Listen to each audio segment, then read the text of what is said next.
He asked his boss to be his fake girlfriend for one night. She said yes without thinking. Before we begin the story, don't forget to subscribe and follow Tender Bonds. Like and share our story. The toolbox was on the passenger seat because Silas hadn't decided what to do with it yet. He told his mother he was donating it.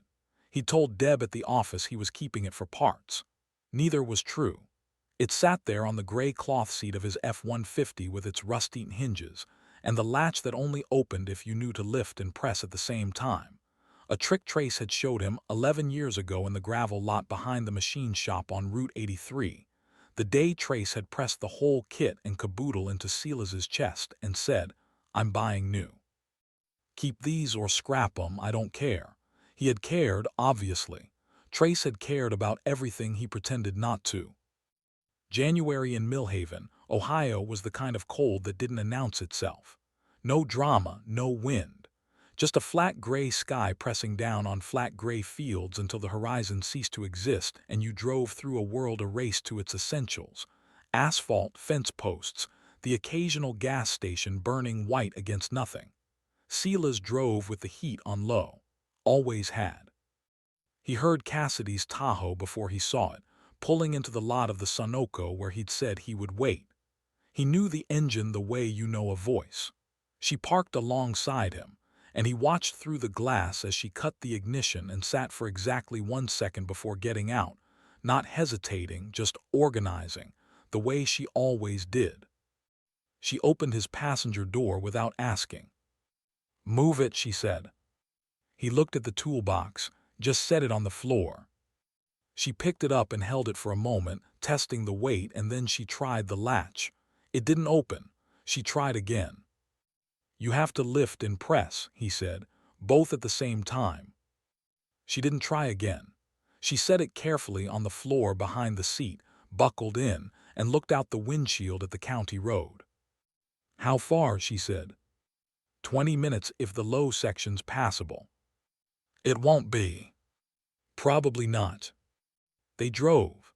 The fields were bare and the sky was the color of old dishwater, and neither of them spoke for the first mile, which was not uncomfortable, because 6 years of shared job trailers and pre-dawn site walks had long since burned away the need to fill silence. "You're sure your mother hasn't told everyone?" Cassidy said. "She's told everyone." A pause, then, "How long have we been together in this version?" He'd been dreading that question. "I didn't specify." "Silas." "I told her I was seeing someone." She drew her own timeline. "I need a timeline. Your cousin's wife is going to ask." "Joni asks everything. So give me something to work with." He looked at the road. "A year, maybe." She was quiet. Then, "Why a year?" He didn't answer right away. The low section of Route 83 appeared ahead, road dropping, water sitting across it in a dark lens, thinner than he'd feared. He slowed. "Because a year sounds like something real," he said. She looked at him then, a look he didn't examine, and he drove them through the water. The McCready house was a 2-story colonial with every window lit and 4 cars already in the gravel drive. Silas pulled in and they sat for a moment. He could feel her organizing again, the small interior shift. "Okay," she said, "tell me one true thing I can use." "About what?" "About you, something your mother would know." He thought, "I get to job sites 40 minutes early, walk the ground before anyone shows up." "Why?" "I don't know, I just do." She nodded. "One true thing about me. I call Nell every night at 8. If your family sees me step out, that's what it is." "I know," he said. She looked at him. "I know you know," she said. "I'm telling you so you can tell them." They got out into the cold. Joni opened the door before they knocked, which Silas had expected, and pulled Cassidy into an embrace that lasted slightly too long for a first meeting, which he had not expected. "We are so glad," Joni said, drawing back to look at her. "He never brings anyone. We were starting to think he was a confirmed bachelor." "He nearly is," Cassidy said and smiled. Beckett came across the living room with his hand out. 45, built like someone who'd played high school football and then just kept eating the same way. He shook Silas's hand and then looked at Cassidy with the uncomplicated warmth of a man who was glad for his cousin and not bothering to hide it. Inside, the house had the smell of a January party, people warm against cold air, baked cheese from somewhere, someone's good perfume. Silas's mother arrived 40 minutes late, which was 39 minutes later than she needed to be to make an entrance. She was 68 and had the controlled, appraising eyes of someone who had been measuring rooms all her life. She hugged Silas and then looked at Cassidy the way an inspector looks at a foundation. "So," she said, "how did he ask you out the first time?" Silas felt the air leave the room. Cassidy didn't miss a beat. She turned to him with an expression of fond, patient amusement, an expression he had never seen her use at work, not in 6 years, and said, "You want to tell it, or should I?" "You tell it," he said, because he had absolutely nothing. Cassidy looked back at his mother.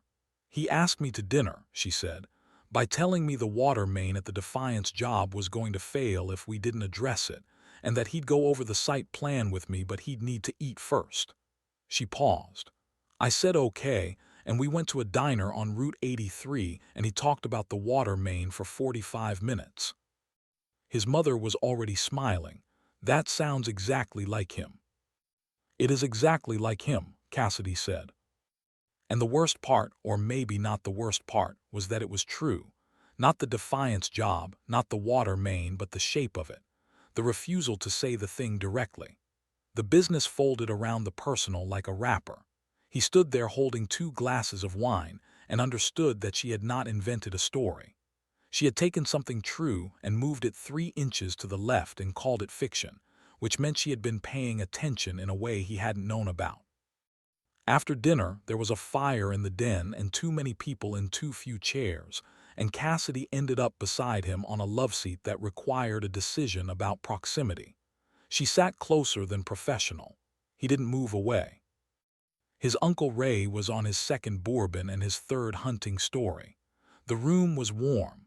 At 8 o'clock, Cassidy's shoulder touched his and she reached for her coat on the arm of the love seat without a word, and he said, just low enough for her, "Take the kitchen, it's quieter." She looked at him, the look again. "I know," he said, "go." She slipped out. He stayed and watched Ray's story reach its graceless conclusion and thought about Nell on the other end of a phone call, 9 years old, and talking to her mother every night no matter what, the two of them building a rope bridge across whatever distance separated them and testing it nightly. It was not a small thing. Cassidy came back and settled beside him, closer than before. "Good," he said. "Good," she said, and then, after a breath, "She wants to FaceTime tomorrow. I told her I was at a party." "What'd she say?" "She said, 'Whose party?' I said, 'A man from work.'" A pause. "She asked if I liked him." He looked at the fire. "What'd you say?" he said.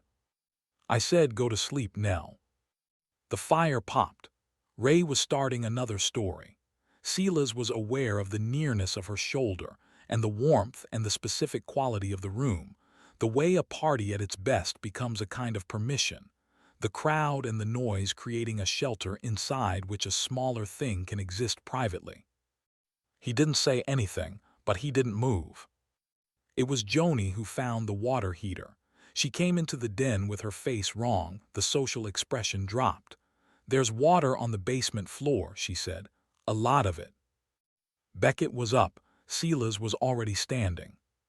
"Where's your water main?" Silas asked. "I don't, Beckett. Where's the utility room, I think, but I'm not sure which valve." Silas moved. Down the hall through the kitchen, and Cassidy was right behind him. He heard her, didn't look, and they went down the basement stairs into the sound of it. Water sheeting off the back wall where the supply line to the water heater had separated at the fitting. A clean split, too much pressure in too old copper. He swept his phone light across the utility wall. 3 valves. "Middle one," Cassidy said from his left, her own light up. "How do you know?" "Newer handle. The other two are the originals. He found it and turned. The sheeting slowed. He turned it further and it stopped. In the silence they could hear the last of it running into the floor drain. He stood up. Cassidy was 3 feet away with her phone still lit, looking at the pipe.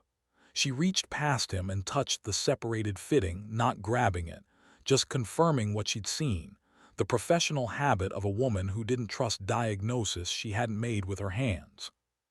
Clean split, she said. Expansion stress. The cold snap and then the thaw. Yeah. They'll need a plumber tonight. Yeah. Beckett was at the bottom of the stairs with his phone already to his ear, Joni behind him, pale.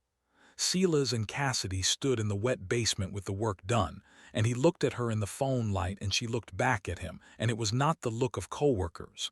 He didn't know what to call it. He knew what it was. They were the last to leave, helped stack towels and move boxes from the wet wall, and drank the last of the coffee in the kitchen while the plumber worked, and the party wound down to just the four of them. When Beckett walked them to the door, he put his hand on Silas's arm and said, quietly, "You're a good man, Sile." And it landed the way it would have landed coming from Trace, which was to say it landed somewhere it hadn't expected to land and stayed there. Outside the cold had returned fully. Stars. The thaw was done. Their breath came invisible shapes and the gravel drove crunched under their feet, and they walked to the trucks and stopped between them, the way they'd stopped on the way in, but it was different now. The party was over and they were still here, and the night was not asking them to do anything. "I'll follow you to the junction," she said. "Roads should be okay. The colds locked everything up again." "I'll follow you anyway." He looked at her. The starlight was not romantic, exactly. It was January in Ohio, and they were standing in a gravel driveway, and his shoes were still damp from the basement. But she was looking at him with her chin slightly up and her hands in her coat pockets, and he understood that she was waiting for something, that she had been waiting for a while, and that he had been making her wait without knowing, which was the same thing as knowing. "Why did you say a year?" he said. She was quiet for a moment. The cold moved between them. "Because that's how long you've been looking at me like you wanted to say something," she said. "I just filled in the blanks." He stood with that. "Cass," he said. "I know," she said. "Drive safe." She got in her Tahoe and he got in his truck, and the toolbox was on the floor behind the seat. He reached back and pulled it up and held it in his lap, the cold metal, the rattle of its interior, the heft of 11 years. He put his thumb on the latch, lift and press. He'd known the trick so long he'd forgotten it was a trick. He set the toolbox on the passenger seat. He drove. Her taillights were steady ahead of him on the county road, the fields on both sides disappearing into dark, the sky enormous. He thought about Trace, not grieving, or not only grieving but thinking about what Trace had said 3 weeks before November. "You know what happy looks like. You're just waiting to make sure it's not a trick," said offhand, almost bored, the way Trace said the things he most meant. Silas had told himself he didn't know what it meant. He had known what it meant. At the junction her blinker came on and his came on, and for that last mile he drove alone. And when he pulled into his driveway and shut off the truck, he sat for a moment with the engine ticking and the cold pressing at the windows. His phone lit up. "Cassidy, your mother already texted me. She wants to know if you're serious about me. Cassidy, also you're better at fixing pipes than lying." He looked at the screen. He looked at the toolbox on the seat beside him. Then he typed. "I wasn't lying about the year." He set the phone down. He got out and carried the toolbox into the garage and set it on the workbench, on the left side, where there was room. He didn't put it away, exactly, just put it down in a place where it could stay. The latch caught the light, rust on the hinges. The trick he'd known so long it had stopped feeling like knowledge and started feeling like just the way things were. He went inside. On the kitchen counter his phone lit up once. He didn't pick it up right away. He stood in the kitchen with his wet shoes and the house settling around him and the night outside and all of it. The year she'd named. The pipe they'd stopped together, her hand confirming the fitting, the way she'd looked at him in the basement light, sitting in him like water finding its level. Then he picked up the phone. "Cassidy, I know.